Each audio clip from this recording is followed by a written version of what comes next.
Bienvenidos a la iglesia de Palermo. Esta es su casa cuando esté por Buenos Aires, cerca de la rural. Te vamos a recibir un grupo de hermanos contentos de que estés en este lugar alabando al Señor. Dios te bendiga y como siempre te digo, hoy sos el resultado de la decisión que tomaste ayer. Toma buenas decisiones el día de hoy y tu mañana cambiará. Muy bien, nos metemos en la palabra del Señor. Y una de las cosas importantes en nuestra vida para llegar a alcanzar esas cosas es el enfoque. Digan conmigo enfoque. El enfoque es muy importante. Usted debería tener un eslogan en su vida que lo acompañe hasta el día de su muerte. Usted debería siempre hacer y manejarse las cosas conforme ese eslogan, esa frase corta. O sea, usted tiene que de una manera agresiva buscar cuál es el propósito eterno de su vida. La capacidad de propósito eterno es importante para nuestra vida. Tal vez hoy estás acá sentado y decís, mira, yo no sé cuál es el eslogan de mi vida. Dios quiera que el día de hoy salgas con ese eslogan metido en tu cabeza. ¿Quién dijo una frase que me impactó? No se puede vivir si no se tiene algo por el cual morir.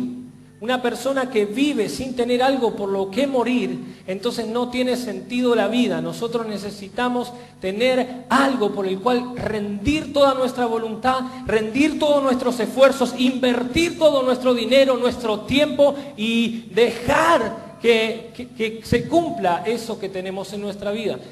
Si pensamos en líderes de la Biblia, hombres y mujeres que fueron líderes en la Biblia, podemos encontrar que tenían un enfoque, que encontraron ese propósito por el cual morir y siempre se mantuvieron enfocados en ese propósito. Podemos hablar de la vida de Moisés. Moisés tenía un propósito, liberar al pueblo de Israel de la esclavitud de Egipto. Él tenía un CD puesto en su cabeza, que a cada momento se lo repetía al faraón: libera a mi pueblo, libera a mi pueblo, libera a mi pueblo. Y siempre y todas las cosas que Moisés hizo en la mayor parte de su vida, a partir de Dios es llamado, el propósito eterno fue liberar al pueblo de Israel. Él consumió su vida, renunció a un estado social que tenía importante en Egipto para rendirse a ese sueño, para rendirse a ese eslogan de su vida.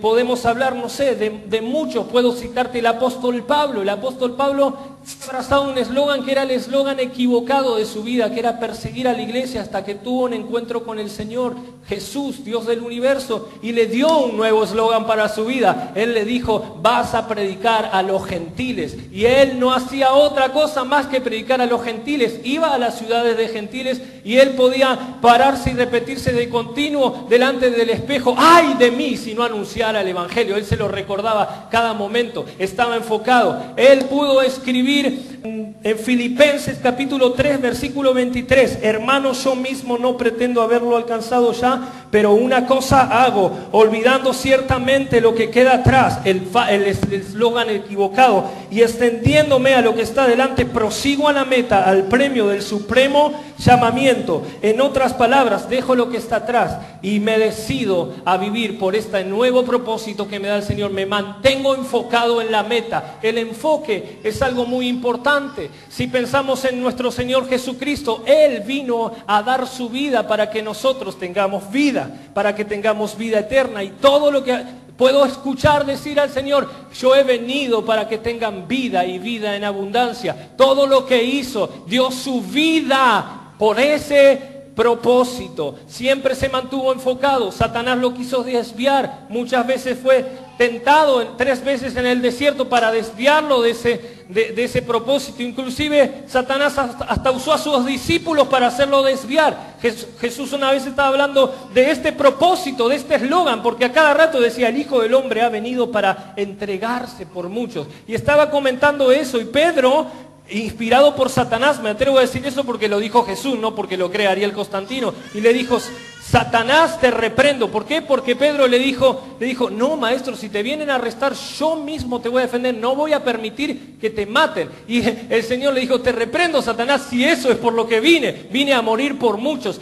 Jesús tenía el enfoque correcto, por supuesto que era Dios, pero como hombre Él se mantuvo enfocado, no se aferró, siendo en forma de Dios se despojó. ¿Para qué? Para cumplir un propósito, vivió enfocado toda su vida, hasta en el huerto del Getsemaní, tuvo la tentación de desenfocarse, faltaban instantes para que dé su vida, pero Él puso, como dice Hebreos, delante de Él el gozo ¿de qué? De ver cumplido ese llamado eterno, puso delante el gozo y dijo, no me voy a desenfocar. Te reprendo, Satanás, nunca voy a desenfocar porque yo vine a morir. Nosotros necesitamos encontrar ese propósito en la vida y enfocarnos. Te animo a que encuentres el eslogan de tu vida y consumas todo tu tiempo, todo tu dinero, todas tus fuerzas en ese sentido. No estoy diciendo que tengas una meta, estoy diciendo que tengas un propósito y tengas muchísimas metas para llegar a ese propósito. No confundan, no estoy diciendo que tengamos una sola cosa por la que vivir. Por supuesto que necesitamos ser padres, buenos esposos, necesitamos trabajar, necesitamos tener relaciones. Eso es una parte del eslogan que nosotros tenemos, pero yo hoy estoy hablando acerca del enfoque que nosotros tenemos que tener. No importa la edad que tengas, si te mantuvieras enfocado o enfocada, no experimentarías tantas malas situaciones, sino que estarías invirtiendo todo en el buen propósito, en el propósito en otras palabras, no perderías el tiempo. ¿Saben? Cuando perdemos el tiempo nos matamos a nosotros mismos, porque el tiempo no es oro, como dicen los yanquis, el tiempo es vida.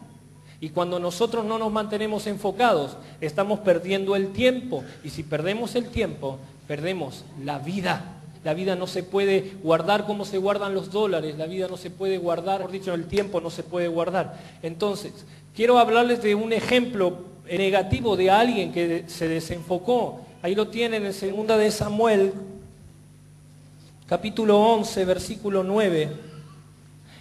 Encuentro una historia tremenda de David.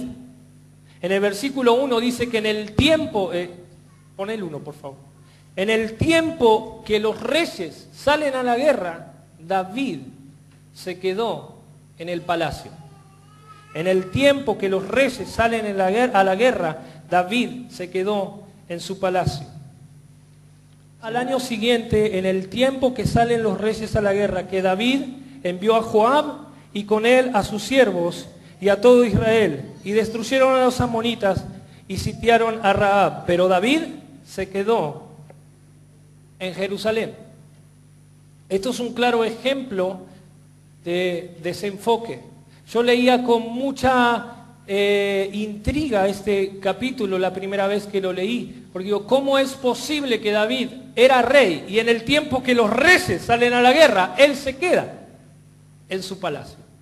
Se desenfocó por un instante y fíjense qué trágico fue para él ese desenfoque, porque al mantenerse desenfocado, al no estar en el lugar donde Dios quería que esté, en no seguir ese eslogan que yo le estoy diciendo, en no consumir toda su atención y enfocarse en lo que tenía que enfocarse, sucede una desgracia. Él sube a la terraza del palacio y mira algo que no tiene que ver. Vio a la mujer de otro hombre que sí estaba en la guerra, enfocado en su labor, y la desea. Se preguntó, qué interesante mujer, ¿quién es? Tráiganla, por favor. Y se acostó con ella cuando no era su mujer. Fíjense lo que provoca un desenfoque en nuestra vida. El desenfocarnos produce desgracia de nuestra vida, nos hace perder el tiempo, porque no se queda ahí. No solamente que se acostó con la mujer, que al ratito se entera que está embarazada y de él, y no podría ser porque el esposo estaba en la guerra. Entonces, él se le ocurrió una maravillosa idea, llamar al esposo que está en la guerra y que se vaya a dormir, pero no resultó como él quería.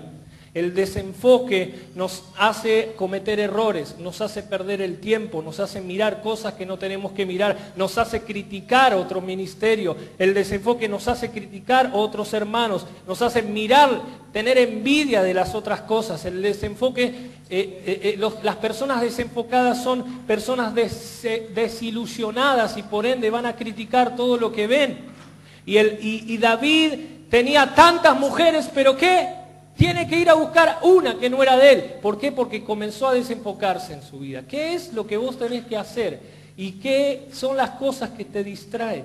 No te dejes desenfocar, no te dejes distraer. Te voy a hablar de algo mucho más sencillo que eso. En el año 2000 tuve el privilegio de liderar 4 aulas de escuelas de música y la mayoría de los alumnos comenzaban estudiando un instrumento y a los 6, 7 meses cambiaban su instrumento por otro instrumento y a los 6